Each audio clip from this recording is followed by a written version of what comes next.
racing fans, welcome back to the Ginger Joe Racing Show, brought to you in association with betting.co.uk, and I'm your host, Ginger Joe, and I'm back with episode 3 of the National Hunt Stable Tour series, and this week I've got a very, very exciting guest indeed. I'm joined by none other than 26-time Grade 1 winning trainer and Cheltenham Festival winning trainer, Phillip Hobbs. Phillip, thank you for joining us. How are you and the team at home at this time of year?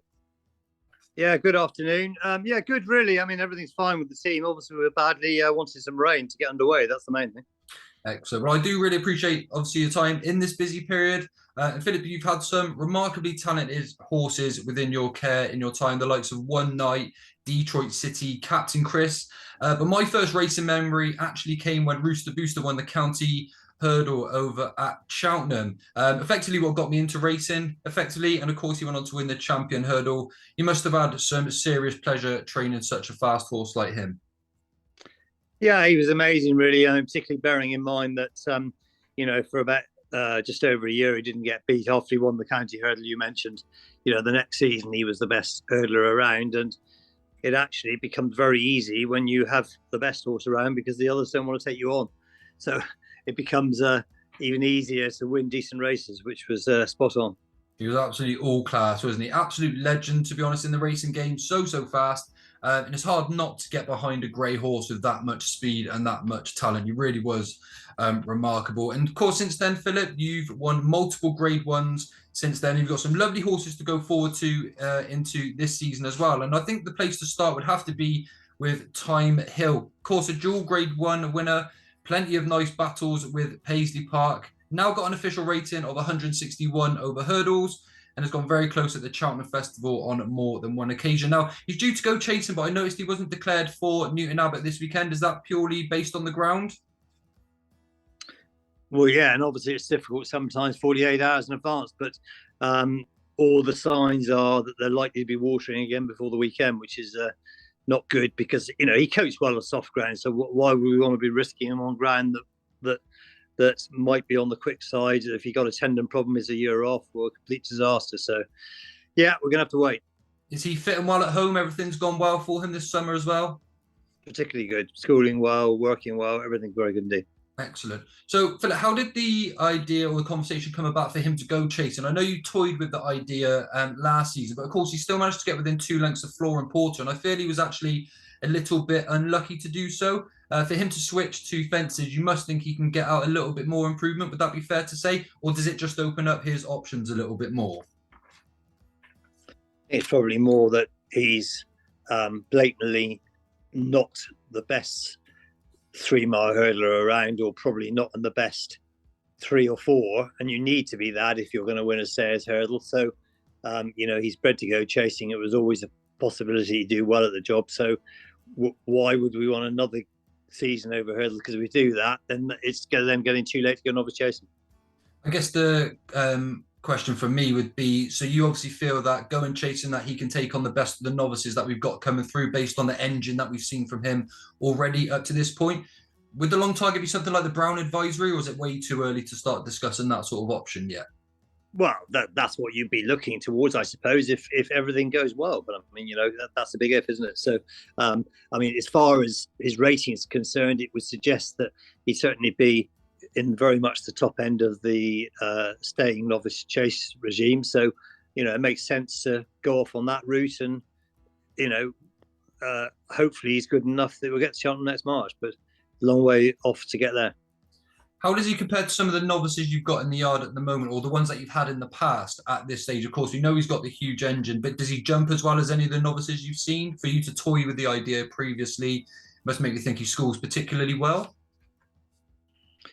To be honest, you never really know till they run. But at home, he's accurate and a shade on the careful side, which is usually a good thing. He has plenty of respect for the obstacles. So, look, hopefully it'll work out when he runs. Really excited to see how he gets on this season. Another one I particularly like of yours is CAMPROND, Phillip Hobbs, 6-year-old for JP. He went from strength to strength last season, won at Chepstow, won at Cheltenham. I then thought he was a bit unlucky in the Great Wood and also then in the Coral Cut. Probably a little bit unlucky not to finish a little bit closer in both of those races, but still ran obviously very, very well. But then I thought was an absolute huge training performance by yourself to then take him over to Punchestown to win the 24 runner handicap. One of the best training performances I think we'd seen all season. I feel like he deserved it. I feel like you deserved it. Aidan deserved it, and the whole team. And does that now just set up for a really exciting novice chasing season potentially? Well, first of all, I'm not sure it was a decent training performance. You need to have the right horse, but it was just the races came along at the right time. I think when you see he was unlucky in the Coral Cup at Cheltenham, the unlucky thing was that heavens opened and it was desperate ground, and he did amazingly well to finish fourth because he's a much better horse on better ground, really. And even at Punchestown, we had plenty of rain as well, which didn't help, but he still won. No, I'd be thinking at the moment that he'd be more likely to stick to 2.5 mile hurdle races because with his rating now, if he was to go and win again, he'd probably then be in condition hurdle races. So if we can take that route, that is probably better than going novice chasing with at the moment, because we can always go novice chasing next season. What I thought was most impressive when you say about the training performance, the fact that he was geared up for a big run at Cheltenham at the festival. Just within 5 weeks, he turned up to Punchestown and managed to beat the Willie Mullins horse that finished ahead of him in the Coral Cup. I just think he must have a really exciting future coming forward. And it just shows nice loyalty from JP to yourself as well. Another one in the JP Silks, Sporting John, a 7-year-old. I absolutely love this boy, Phillip. I know he missed Cheltenham due to injury last year, but the question leading up to that race was he going to go for the per temp soft top weight, or was he then going to go down the route of the stay-in hurdlers? I actually thought he was probably good enough to contend, but with Thyme Hill now potentially going chasing, does that just then slot in for Sporting John to go down the stayers route? He's on a bit of a borderline mark for you, isn't he, at the moment?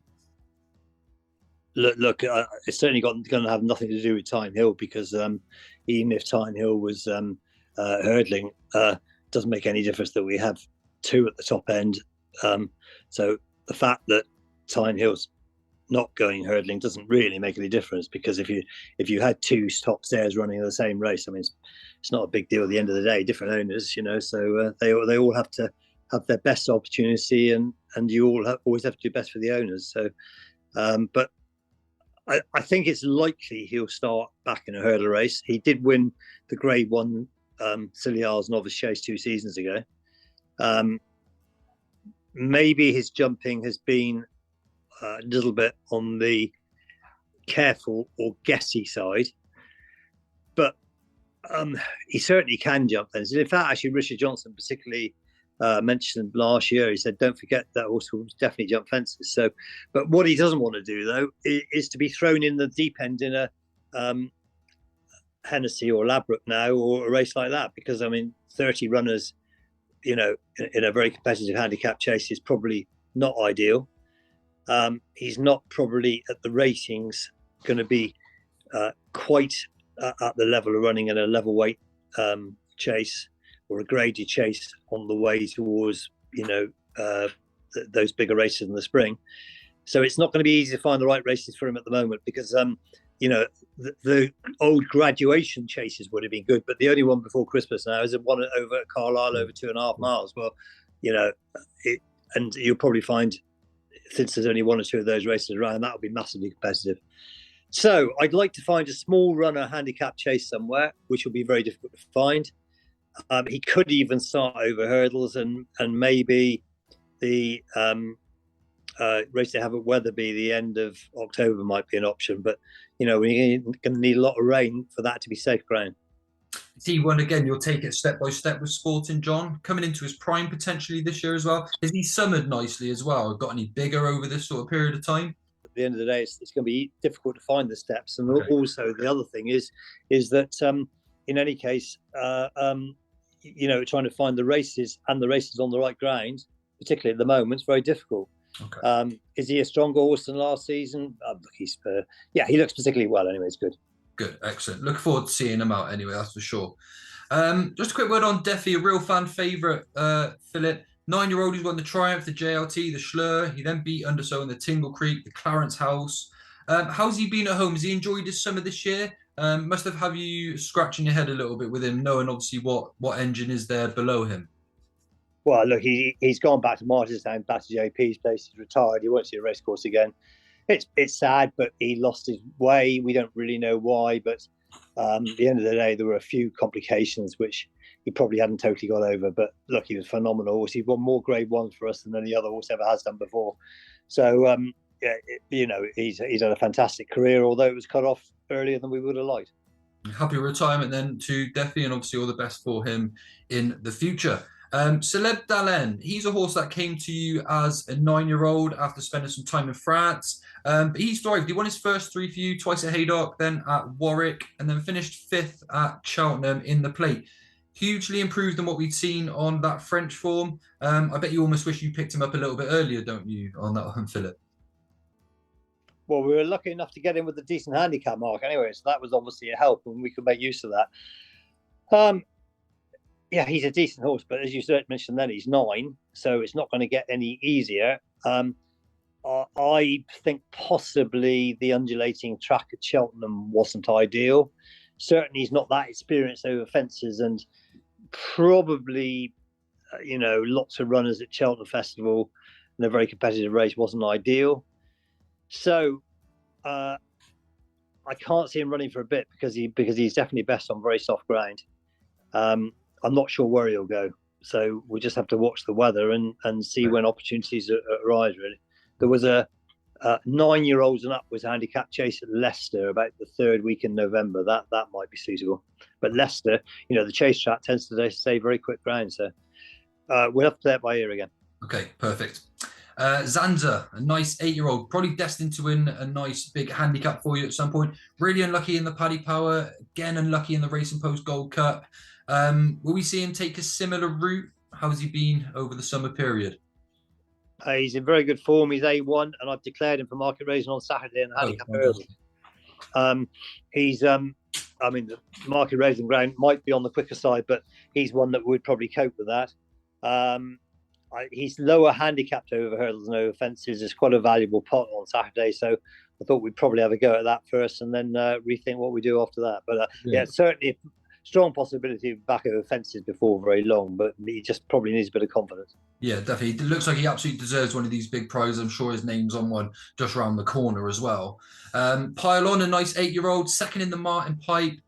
Doesn't seem overly straightforward, but won a nice race at Sandown for you last year. Are you tempted to stay at the 3 miles with him?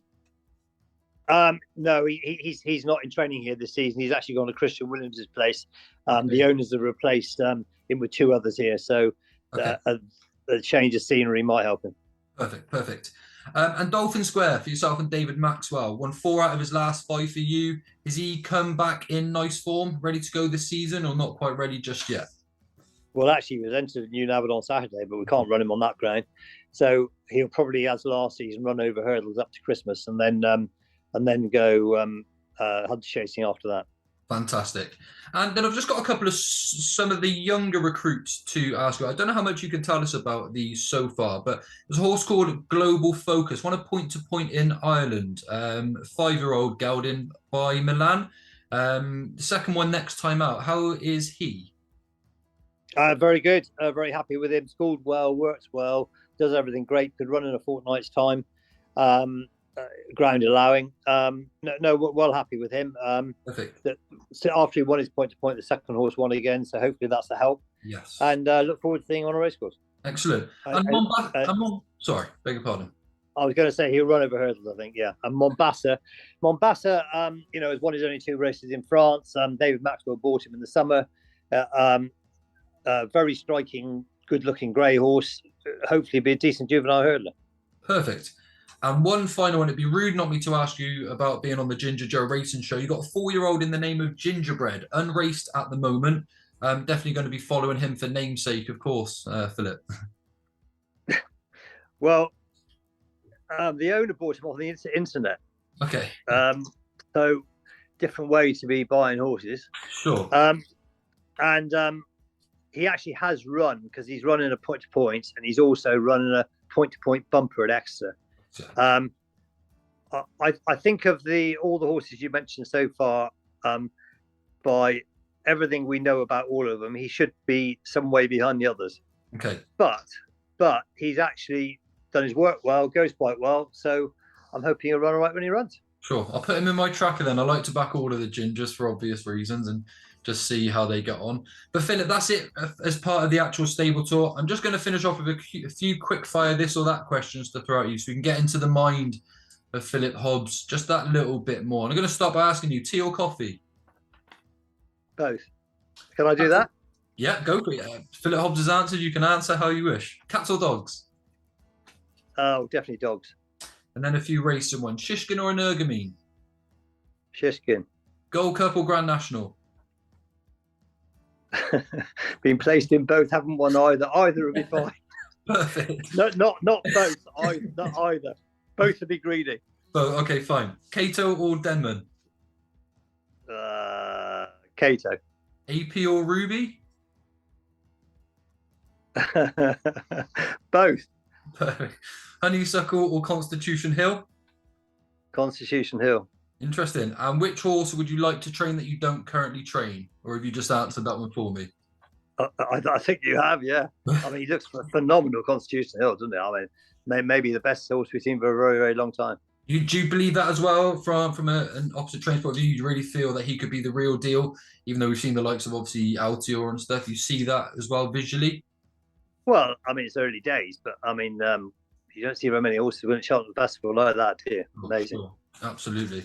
And have you got a dark horse that we could follow for the year, potentially then, Philip? One do you think that would go well for my followers, just to keep track of, may just be plotting around the place, picking up some prize money?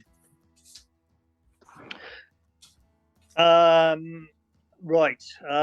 That's always difficult, those sort of questions. Sure, absolutely. I realise. Okay, you want a dark horse, then what about Dark Jumo? Dark Jumo. Never seen a race course. He's a Milan, does everything well. So I'm hoping that he might turn out nice when he does see a race course. Perfect. That seems nice and exclusive. Dark Jumo, son of Milan. Love that one. Okay, great. Well, Philip, that wraps up everything from me today. I'm very, very grateful that you've joined us. I know it's a busy period with the jump season kicking underway. You gave us some great racing memories, and obviously I wish you all of the best for the season ahead. And maybe we'll catch up near the Cheltenham Festival and see how things are going as the season progresses. Okay, thank you very much. Thanks for having me, Phil. All the best. Take care. Bye. Bye.